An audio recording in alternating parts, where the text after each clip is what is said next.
Two of the greatest entertainment companies or entertainers of the 1960s and 70s and 80s were MGM and Mel Brooks. Now, MGM and Mel Brooks will work on different projects. Mel Brooks, through his Brooksfilms production company, and MGM would often release some of his movies.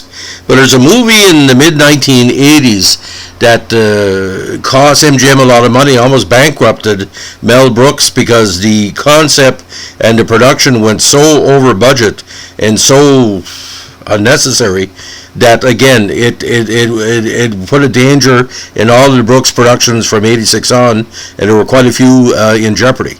So today we're talking about the non-hit Solarbabies.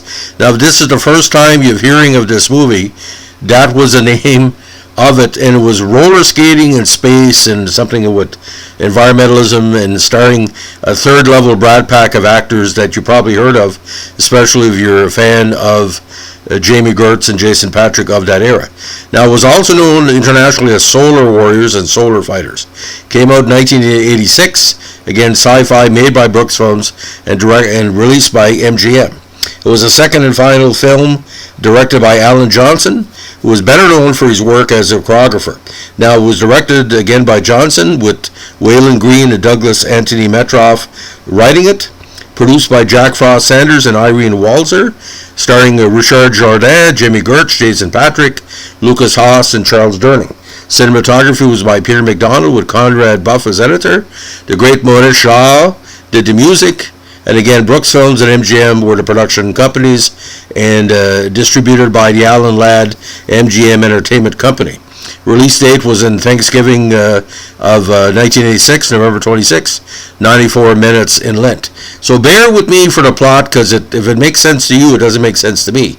In a bleak post-apocalyptic future, most of Earth's water has been placed under containment by the Eco Protectorate, a paramilitary organization who governs the planet's new order.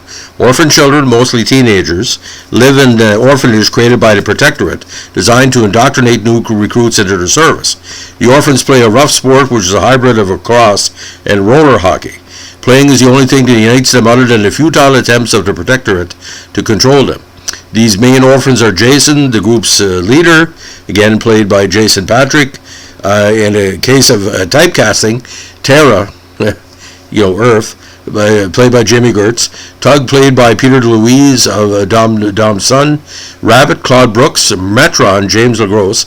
And a young deaf boy named Daniel, played by a very young Lucas Haas.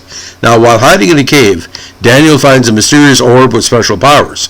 The orb is an alien intelligence called Bodhi, who miraculously restores Daniel's hearing and has other powers, such as creating rain indoors. Another orphan, Darstar, played by Adrian Pashtar, one of his earliest roles, takes the orb, hoping that he will be able to use it. He leaves the orphanage on roller skates, and Daniel soon follows. The rest of the group chase after Daniel. The E-Police team of Bodhi while chasing the teens and catch Darstar with the spear. The teens are eventually rescued by a band of older outlaws called the Eco Warriors. They have retired from fighting and led by Tara's long-lost father, Green Tree, played by Frank Converse. The teens leave the Eco Warriors and, using their roller skating skills, break into the Protectorate's high-security water storage building. The teens discover the E-Police are trying to destroy Bodhi, and they manage to recover the alien, but as soon as they do, the sphere dematerializes and destroys the facility, releasing the water back to where it belongs as they rush out. As they all gather on a nearby hillside, Bodhi sparks the first thunderstorm the teens have ever seen, and returns to space, but now without leaving a bit of himself behind in each of them. Now, ultimately, in the closing credits, the orphans are seen swimming together in the newly restored ocean, Darstar being fully accepted in the group, and Jason and Tara share a kiss. Now, also Terrence Mann is in this as well, Alexei Saley of all people, Bruce Payne, and Willoughby Gray. Now, executive producer Mel Brooks explained how Solarbabies were made in an episode of the podcast How Did This Get Made? He said that Metroff was inspired by the guerrilla filmmaking methods of his friend Abel Ferrara to create a low-budget film of his own. Now, there was some talk the movie was going to be budgeted $100,000. Didn't work out that way. He subsequently wrote a 32-page treatment for a science fiction film about a group of children he dubbed the Little Rascals of the Future. The treatment caught the attention of Green, a veteran screenwriter, and Johnson, who was an employee for Brooks. To pitch the film to potential investors, Metroff filmed a 12-minute slideshow with random kids playing the parts. Now, Metroff's presentation caught the attention of Brooks, who agreed to make it in Spain due to lack of unions and cheaper production costs. Now, Brooks also gave Metroff the director's chair. The production was greenlit with a $5 million budget, but Brooks was persuaded by his colleagues to increase the budget under the belief that it had a greater potential. An additional $20 million was eventually required to complete the film because of special effects and other cost add-ons. Because Metroff had no experience directing a big-budget film, Johnson was hired as a replacement. Now, the beginning of the shoot encountered delays, just like Titanic and maybe Waterworld, because of unexpected heavy rains. Later, director Johnson and the cast had so many disagreements that Brooks flew to the set and ordered the cast to get back to work or be fired. Brooks recounted how a number of sequences Johnson shot didn't make sense or had poor coloration, and more money was needed for additional filming. Finally, more money was needed at the end for special effects. Sounds like Star Trek V there. Now, when production began, Brooks had invested approximately $1.5 million of his own money, but he wasn't done yet. As production delays mounted, he invested more, eventually taking out a second mortgage on his home. Brooks was forced to raise an additional $50 million through banks, and he said in published reports in the Mel Brooks Facts book, which is a must-read, he was pretty well 5 inches away from bankruptcy. Now, Brooks was worried the movie could not be saved, so he cut together a 10-minute trailer for the movie in a sci-fi style, similar to Star Wars, in order to sell to distributors. When Brooks approached Paramount, Michael Eisner showed interest, but Jeffrey Katzenberg said no. Eventually, Alan Ladd Jr. at MGM agreed to distribute the movie and connected Brooks with international distributor UIP.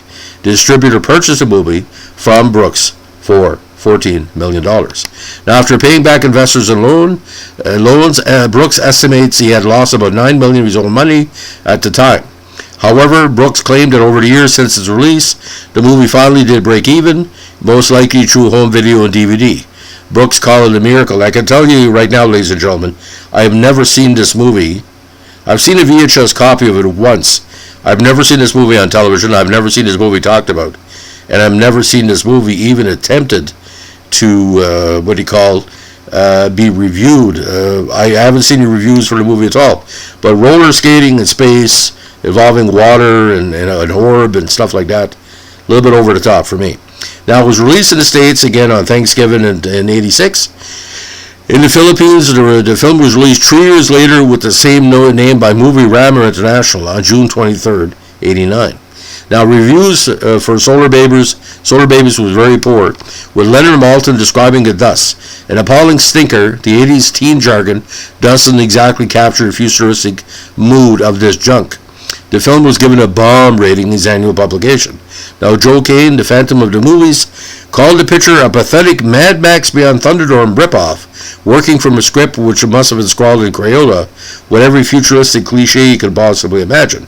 Lacking originality but rich in brain-dead dialogue, when Jamie Gert stars, "Get out, you creature of filth," consider that a subliminal message. Now, Mike Clark, reviewing the film for USA Today, had this message for the filmmakers: better pray for a pox on Spock, guys, and fast. The film was released on the same day as Star Trek IV, The Voyage Home, of course, was a big hit. It added, "We've seen a couple of scenes that movies still exist.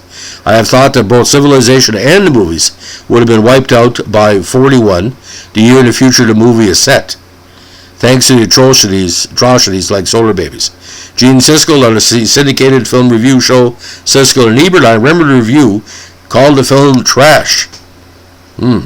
It was released on DVD all the way in the 2010s, March 6, 2007. The movie was later given a Blu-ray release, first in Germany on September 25, 2014 by Koch Media, and in the U.S. on May 10, 2016 by Kino Lorber. Now, a movie this bad, I think it made only $1.8 million at the 86 box office, which is beyond the beyond. But you remember all the roller derby and roller skating movies of the 1980s. But this was a third level Brat Pack, because Gertz and Patrick and a few other had appeared with some of the Brat Pack, and Jason Patrick, of course, in the Lost Boys with Kiefer Sutherland, which was the second level of the Brat Pack. And Jason Patrick could never act at his age. He became a good actor later on, doing work for MGM.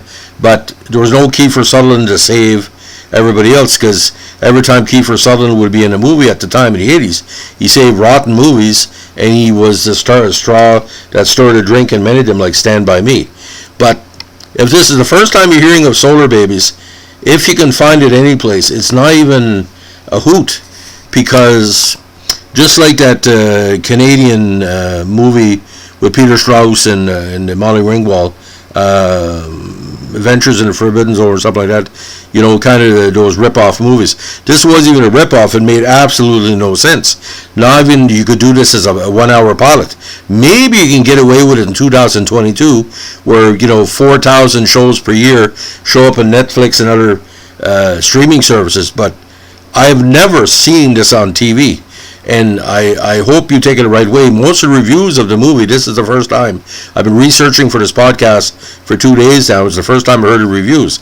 So it takes a lot for Gene Siskel to call something trash, because that's a specific word. Trash means it should have been thrown out even before it started, and you shouldn't watch it. Trash has multiple reasons. And this is not even good trash. It's not like trash that orange peels that you're smelling, the peeled orange, and there's a little bit of citrus smell. I mean, this is pourri, as we say in French. So, ladies and gentlemen, if you like what we're doing with our Screenshots podcast, let us know with a like, comment, subscribe, or share. And I'm dedicating this podcast, ladies and gentlemen, to all the people that ran VHS stores in the mid-1980s, where people asked if they had Solarbabies, and he said to that person, "Are you crazy? I couldn't give this away." And almost destroyed Mel Brooks. All that good work he did in the 60s, 70s, and 80s, and all the money him and Ann got for all the great movies he did, The Elephant Man and Blazing Saddles, and that was almost thrown out the window by one of the most terrible movies that nobody talks about. It's not even getting recognition. This is no Ishtar. People still talk about Ishtar or Sorcerer or whatever. This was terrible. Thanks for listening, and don't forget, if it's bad, don't watch it. Bye.